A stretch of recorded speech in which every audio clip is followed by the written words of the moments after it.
দুনিয়াতে আপনার সন্তানটা বড় আপন, মরার পরে সন্তান আপনার পরিচয় দিবে না, স্বামী আপনার পরিচয় দিবে না, আপনার ভাই আপনার পরিচয় দিবে না। ও পর্দার অন্তরালের মা, এজন্য যতটুকু সম্ভব সন্তানদেরকে শরীয়তের উপরে চলার জন্য আদেশ করবেন।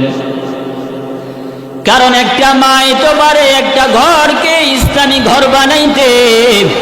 কোন একটা মহিলা যদি তার স্বামী যদি বলে আমার ঘরে টিভি রাখা যাবে না, ওই স্বামী কোনোদিনও পারবে না নিজের ঘরে টিভি রাখতে। বিবি যদি বলে স্বামী আমার ঘরে কখনো ডিসেল লাইন আনা যাবে না, কোনো স্বামী ঘরে ডিস লাইন আনবে না। কিন্তু শুধুমাত্র আমার আম্মা জানেরা নিজের ভুলের কারণে আজকে সমাজটা ধ্বংসের দিকে দ্বার প্রান্তে উপনীত হইতেছে, মা বোনদের কারণে, ভুলের কারণে। কারণ পুরুষ মানুষরা সারাদিন বাহিরে কাজ করে, ঘরে তেমন একটা সময় বেশি দিতে পারে না। পর্দার আম্মা জান স্বামীকে ডেকে বলে স্বামী আমার, আপনি সারাদিন ব্যবসা বাণিজ্যের কাজে বাহিরে বাহিরে থাকেন, আমি একা ঘরে থাকি। একা একা দিন কাটে না, কাজের পর অবসর সময়গুলো আমি কিভাবে কাটাবো? তখন বিবি বলে আমার জন্য একটা টিভি আইনা দিন, ওই টিভিটা দেখে দেখে সময় কাটাবো। এমন বিবি আছে না নাই? ও পর্দার অন্তরালের আম্মা জান, আপনি আমার মায়ের মতো। এই এলাকায় খেয়ে পরে আমি মানুষ হয়েছে, এই মাদ্রাসার শিক্ষা আমি গ্রহণ করেছি, এটা আমার হক আপনাদেরকে বলাম। দুনিয়ার অন্য কোনো বক্তা যদি এই বয়ানগুলো আপনাদেরকে না শোনায় আমার কোনো আফসোস নাই, কিন্তু আমার মা হিসাবে আপনাদেরকে বয়ানগুলো করা আমার জরুরি। যদি আপনার ভুলের কারণে আপনার সন্তানগুলা যদি বেনামাজি হয়, যদি বেলাইনে সন্তানটা নষ্টের পথে যদি পা বড়াইয়ের জন্য হাসরের ময়দানে আপনাকে দায়ভার গ্রহণ করতে হবে। ও পর্দার অন্তরালের মা, হাসরের ময়দানটা এমন একটা ময়দান হবে, দুনিয়াতে বান্দা বান্দি যখন মুসিবতে পড়ে যায়, যদি সমুদ্রের মাঝখানে নৌকাও যদি ডুবে যায়, লঞ্চ যদি ডুবে যায়, সমুদ্রের অন্যান্য নৌকাগুলি দৌড়া যায়, নৌকাডুবি মানুষদেরকে উদ্ধার করার জন্য হাজারো চেষ্টা করে, ফায়ার সার্ভিসের লোকেরাও চেষ্টা করে তাদেরকে বাঁচানোর জন্য। কিন্তু হাসরের ময়দানটা এমন একটা ময়দান, যারা বদ আমল নিয়ে দাঁড়াবে, আমল নামাই যখন নেক কোনো থাকবে না, ওই মানুষগুলা হাসরের ময়দানে বড় বড় ভয়াবহ অবস্থা নিয়ে দাঁড়াবে। তাদের অবস্থা বড় খারাপ। আল্লাহর কাছে কাকুতি মিনি করবে, রে আল্লাহ, দুনিয়াতে সন্তান লালন পালন করেছিলাম, সন্তানটাকে মানুষ বানাইতে পারলাম না। আয় আল্লাহ, কিন্তু আমি নিজে আমল করেছি, আমার সন্তানটা যদিও নামাজ পড়ে নাই, কিন্তু আমি নিজে নামাজ পড়েছি, নিজে রমজানের রোজা রেখেছি। কোনো বাবাকে যদি প্রশ্ন করা হয়, বাবা তুমি তো মাথায় বড় লম্বা টুপি, দেখা যায় 5 ওয়াক্ত মসজিদে আমার কুদরতি কদমে সিজদা দিয়েছো, কিন্তু তোমার সন্তান এলাকার বখাটে সন্তানদের সাথে চলাফেরার কারণে একেবারে বিনষ্ট হয়ে গেছে, খারাপ হয়ে গেছে। তোমার সন্তানটাকে আজকে আমি আল্লাহ জাহান্নামের ফয়সালা দিলাম, সেই সাথে তোমাকেও জাহান্নামের ফয়সালা দিলাম।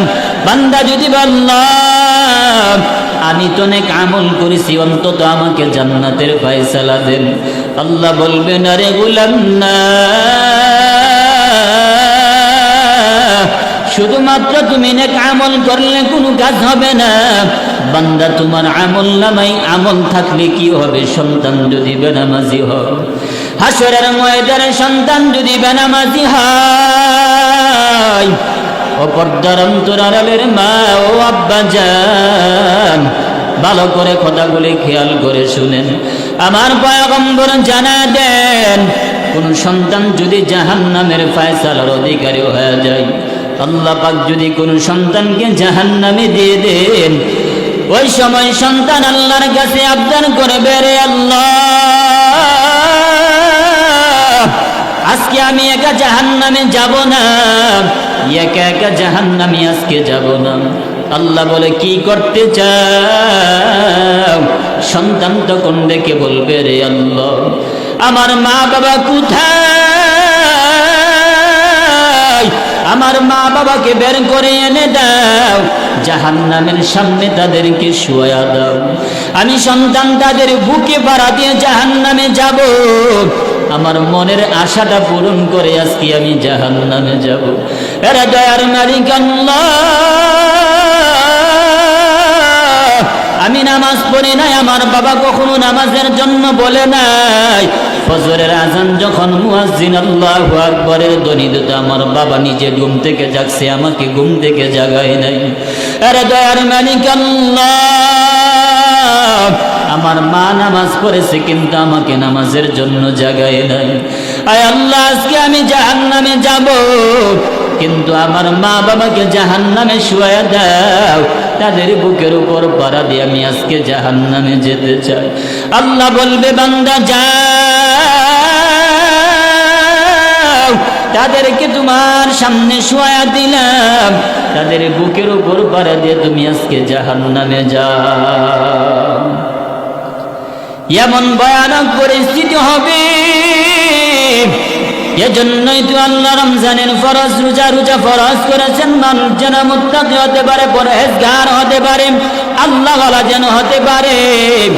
এই রমজানের ফরজ রোজার মধ্যে সবচাইতে দামি একটা জিনিস হলো রমজানের ইফতার। কথা বলেন ঠিক কিনা? এই ইফতার এমন একটা দামি জিনিস, অনেকে ইফতারের কদর বুঝে কিন্তু নিজে দামি দামি ইফতার করে, পার্শ্ববর্তী গরিব মানুষটা পানি খেয়ে ইফতার করেছে তার কোনো খবর রাখে না। সমাজের বৃত্তশালী মানুষ, টাকা পয়সার অভাব নাই, দামি দামি খাবার খেয়ে রোজা রাখতে পারে, দামি দামি খাবার খেয়ে রোজা ভাঙতে পারে। ইফতারের সময় বড় আয়োজন, কিন্তু তোমার পার্শ্ববর্তী বাইটা না খেয়ে যদি রোজা রাখে, পার্শ্ববর্তী বাইটা না খেয়ে যদি ইফতারি করতে হয়, তোমার এই রোজা কোনো কাজে আসবে না। ও হাজী সাহেব, ভালো করে কথাগুলি শুনেন, মনে মনে ভাবেন আমার নেক আমলের কোনো প্রয়োজন নাই। দুনিয়াতে নেক আমল বহু করেছি, পার্শ্ববর্তী মানুষদেরকে কেন ইফতারি দিতে